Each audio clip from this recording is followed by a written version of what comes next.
안녕하세요. 오랜 시간 말과 글로 여러 생각을 나눠온 사람입니다. 오늘은 여러분께 무심함에 대해 이야기해 보려고 하는데요. 여러분은 무심함이라는 말 어떻게 느끼시나요? 아무래도 부정적인 기운이 먼저 떠오르기도 하죠. 그런데 실제로 조금 더 살펴보면 의외로 무심한 태도를 가진 분들이 인간관계도 잘 맺고 인생을 더욱 편안하게 살아가는 경우를 자주 보게 됩니다. 대체 왜 그런 걸까요? 오늘은 무심한 사람들이 더 잘 살게 되는 이유, 그리고 그 태도가 주는 이점들을 함께 나눠보겠습니다. 우선, 무심한 태도를 지닌 사람들은 쉽게 함부로 대하기가 어렵습니다. 사람은 자기를 만만하게 보이게 내버려두면 상대방이 그만큼 마음대로 대할 가능성이 커지거든요. 지나치게 상냥하고 모든 일에 과하게 신경을 쓰는 사람들은 이용당할 위험이 높습니다. 반대로 무심한 태도를 지키면 다른 이가 막 대하기가 훨씬 어렵습니다. 그럴 때 사람 사이에는 자연스러운 거리감이 생기고 감정적 선이 그어집니다. 예를 들어 부탁을 자주 들어주는 사람은 쉽게 거절 못하는 사람으로 인식되지만 무심한 사람은 그렇지 않습니다. 상대가 접근해도 쉽게 요구를 들어주지 않을 거라는 신호를 보내기 때문에 부탁도 함부로 하지 못하죠. 이런 태도는 일종의 보호막과 같아서 상대가 우리를 함부로 대하는 일을 줄여줍니다. 또 한 가지 중요한 점은 무심해야 실망하지 않는다는 겁니다. 인간관계라는 게 너무 많은 기대를 하면 그만큼 실망할 여지가 커지거든요. 세상엔 정말 다양한 사람들이 있고 내가 기대한 대로 흘러가지 않는 경우가 훨씬 많습니다. 그래서 처음부터 상대에 대한 기대를 조금 내려놓고 편안하게 대하면 예상 밖의 상황이 생겨도 큰 상처를 받지 않아요. 기대가 너무 크면 불안도 그만큼 늘어나고 그러면 마음의 여유가 사라집니다. 예를 들어 오늘 누구를 만날 때 저 사람이 날 긍정적으로 봐줄까? 혹은 상사가 화내면 어쩌지? 같은 걱정을 잔뜩 하면 그 불안감이 오히려 관계를 더 불편하게 만들 가능성이 높아요. 그런데 오늘도 불편한 사람은 있겠지 하고 가볍게 생각해두면 실제로 그런 상황이 벌어져도 크게 놀라지 않고 마음의 평정을 유지할 수 있습니다. 사람에 대한 기대를 낮추면 실망도 줄어들고 인간관계에서 자신을 지키기 쉬워집니다. 그리고 무심해야 남을 지나치게 만족시키려고 애쓰지 않게 됩니다. 우리 대부분은 다른 사람의 기대에 부응하려고 애쓰다가 오히려 스트레스를 받곤 하잖아요. 무심한 사람들은 주변의 시선이나 기대에 그리 얽매이지 않아요. 그래서 불필요한 압박에서 벗어날 수 있고 자연스럽게 자신이 정한 원칙에 따라 살게 됩니다. 남들을 만족시키기 위해 내 기준을 쉽게 포기하지 않고 스스로를 주도적으로 지키죠. 그러다 보니 갈등이 생길 소지도 상대적으로 줄어듭니다. 왜냐하면 대개 갈등이라는 게 너는 왜 내 기대대로 안 해줘? 에서 비롯되는데 무심한 태도를 가진 사람은 상대에게 큰 기대를 걸지 않으니 실망도 덜하고 상대방의 요구도 무리해서 받아들이지 않으니까요.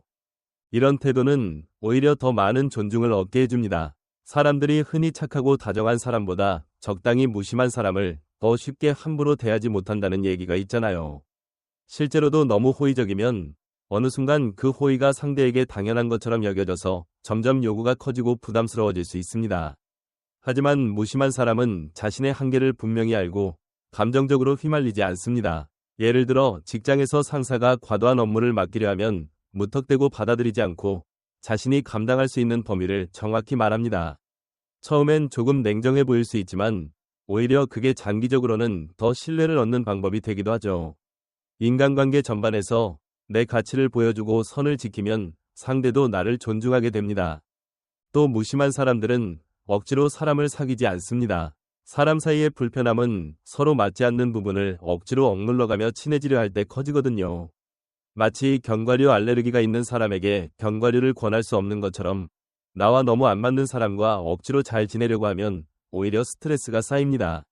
그래서 무심한 태도를 가진 사람들은 모든 사람과 잘 지내야 한다는 부담을 크게 두지 않고 자신에게 맞는 사람과만 편안하게 어울립니다. 불편한 사람과는 필요한 대화만 하고 적당한 거리를 두죠. 이게 차라리 서로에게 더 낫고 마음의 평화도 지킬 수 있습니다. 사실 모든 사람과 친밀해지는 건 불가능합니다. 억지로 관계를 이어가려다 보면 또 다른 갈등이나 상처가 생기기 마련입니다. 덧붙여서 무심해야 어울리려 애쓰는 소모도 줄어듭니다. 내가 아무리 친절하게 굴어도 어차피 나를 싫어하는 사람은 늘 생길 수밖에 없잖아요. 그런 이들에게는 무슨 말을 해도 왜곡되거나 부정적으로 받아들여지기도 합니다. 괜히 말을 많이 하면 갈등의 불씨가 될 가능성만 커지죠. 세상 누구도 모든 사람의 호감을 얻을 수는 없고 꼭 그럴 필요도 없습니다. 오히려 나를 이해해주는 사람들과 더 단단한 유대를 쌓는 것이 중요하죠.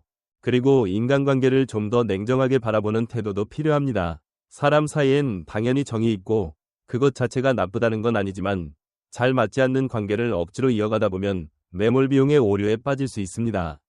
이미 많은 시간과 노력을 쏟았다는 이유로 헤어나지 못하는 거죠. 하지만 지금도 힘들고 앞으로도 개선될 기미가 없다면 과감히 끊는 것이 합리적일 때가 있습니다. 계속 이어갈수록 더 큰 스트레스를 받거나 삶의 다른 부분에까지 악영향을 줄 수 있으니까요. 누구를 차갑게 대하라는 뜻이 아니라 필요할 때는 이성적으로 판단하는 지혜가 필요하다는 겁니다. 한편 친구 숫자가 많다고 꼭 좋은 건 아니라는 점도 기억하셨으면 좋겠어요.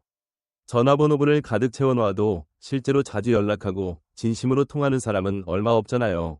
아는 사람의 수가 인간관계의 질을 보장해주진 않습니다. 그래서 소중한 사람 한두 명만 있어도 충분히 풍요롭게 지낼 수 있다는 얘기가 예전부터 전해 내려온 거죠. 중요한 건 숫자가 아니라 서로 맞고 진심으로 신뢰할 수 있는 관계입니다. 나를 떠나가는 사람은 굳이 잡지 않아도 됩니다. 싫어하고 무시하는 사람에게 얽매여서 내 시간을 쓸 필요도 없고요. 한정된 시간과 에너지를 정말로 나를 아껴주고 이해해주는 사람들에게 쓰는 것이 훨씬 가치 있지 않겠어요? 또 외롭다고 해서 아무하고나 친구를 맺는 건 오히려 독이 될 수 있습니다. 이상한 사람에게 잘못 엮이면 내 주변 관계까지 뒤엉켜버릴 수 있으니까요. 차라리 맘 편히 혼자 있는 게 낫지 이상한 관계를 하나 추가해서 스트레스를 받는 건 어리석은 일이죠. 마지막으로 싫은 소리를 해야 할 상황이라면 너무 망설이지 말아야 합니다. 남이 선을 넘었는데도 굳이 내 의견을 굽혀가며 참기만 하면 그 사람은 계속해서 같은 행동을 반복하거나 더 무리한 요구를 해올 수도 있습니다. 물론 다툼이나 트러블을 두려워해서 자꾸 양보만 하게 되는 심리도 이해는 가지만 나를 지키려면 기준을 명확히 하고 선을 지켰으면 좋겠습니다. 내가 참을 만큼 참았는데도 계속 똑같은 상황이라면 과감한 태도 전환이 필요해요. 이건 나 자신을 위한 선택이기도 하죠. 결국 사람 사이에서 지나치게 휘둘리지 않고 무심함을 적절히 유지하는 것은 내 감정 소모를 줄이고 인간관계의 피로를 덜어줍니다. 무엇보다 인간관계에 인생을 걸지 않는 사람은 오히려 스트레스도 적고 오래도록 평온한 마음을 유지할 수 있죠. 맞지 않는 사람에게 내 감정을 소모하기보다는 내게 소중한 사람들과 더 돈독하고 의미 있는 시간을 보내는 것이 훨씬 이롭습니다. 자, 이렇게 무심한 태도가 왜 우리에게 필요하고 어떻게 보면 더 나은 삶을 가능하게 해주는지 쭉 말씀드려봤는데요. 이 이야기를 듣고 나니 어떠신가요? 여러분의 속마음이나 생각이 조금이나마 가벼워졌으면 좋겠습니다. 혹시 이 주제에 대해 더 하고 싶은 말씀이 있다면 편하게 나눠주세요. 저는 늘 여러분과 함께 깨달음을 찾아가는 길을 함께하고 싶습니다. 오늘 함께한 이 시간이 조금이나마 도움이 되셨길 바라며 여기서 마무리하겠습니다. 감사합니다. 오늘 영상이 도움이 되셨다면 구독과 좋아요 부탁드립니다. 끝까지 경청해주셔서 감사합니다.